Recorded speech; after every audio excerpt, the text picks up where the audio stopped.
Hey, curious minds! Welcome to the Curious Lemon Lab. Today, we're going to make things dance. But not just anything, food. Who do you think is the best dancer? Raisins? Corn? Rice? Let's find out in our fizzy science showdown. Let's start with raisins and soda. That's the classic dancing raisins experiment. Mine are kind of lazy. Raisins? Come on. Shake those stems, haha. Maybe mine are too big. You need small, light raisins for the best dancing. Next up, corn kernels. Hey, these little guys have moves. Not bad. Okay, rice, your turn. Into the soda you go. Whoa, look at that. They're bouncing, floating, falling. These are the best dancers yet.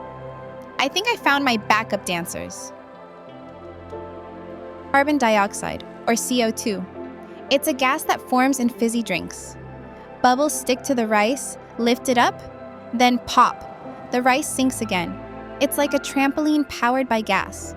Guess what? We breathe out carbon dioxide too. Blow on your hand, feel that? That's you being a science machine. But what if you don't have soda? Can we still dance? Yes! Let's use baking soda and vinegar to make our own fizzy explosion. Woo! Look at those fizzy rice rockets. We just made carbon dioxide ourselves. Science! Knock knock.